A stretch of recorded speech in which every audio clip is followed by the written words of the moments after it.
Hi friends, ఈరోజు రసం ఎలా పెడతారో మా అత్తగారు నేర్పించిన దాని ప్రకారం మీకు నేను చూపిస్తాను.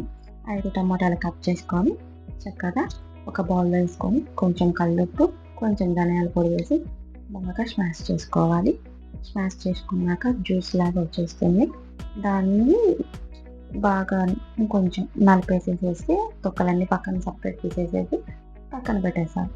తర్వాత ఒక చిన్నది దవర పెట్టేసి దాంట్లో ఆయిల్, తిరమరీలు, కొంచెం జీలకర్ర అవన్నీ వేసేసేసి ఫ్రై అయ్యాక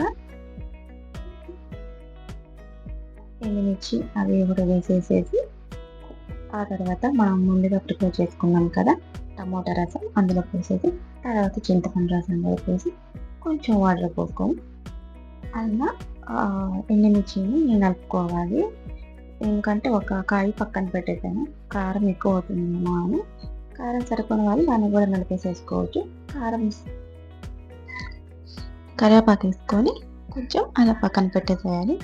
ఈలోపు ధనియాలు, మెంతులు, జీలకర్ర, మిరియాలు, ఇంకా తెల్లపాయలు అవి మొత్తం మనం అంటే ఫ్రై చేయకుండా ఒట్టిగానే రోట్లో వేసుకొని బాగా దంచుకోవాలి.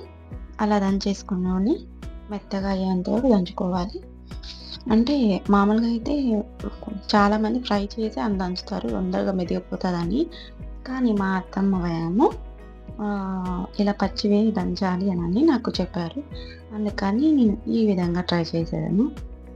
ఇలా చేస్తే రసం బాగుంటుందంట. అందుకోసం నేను ఈ విధంగా ప్రిపేర్ చేస్తున్నాను. ఇలా మొత్తం దంచేసేసి ఆ తర్వాత ఆ పౌడర్ని అంతా ఒక ప్లేట్లో తీసుకొని ఇంకా మా రసం పెట్టాం కదా ఆ రసం పైన కొంచెం పొంగుగా వస్తుంది కదా, అప్పుడు అందులో వేసేసి బాగా గంటతో కలిపెట్టేసేసి అలా మొత్తం పైన పొంగు వచ్చేంత వరకు అంటే ఈ విధంగా వచ్చేదాకా ఉంచి తర్వాత స్టవ్ ఆఫ్ వేసుకోవడమే.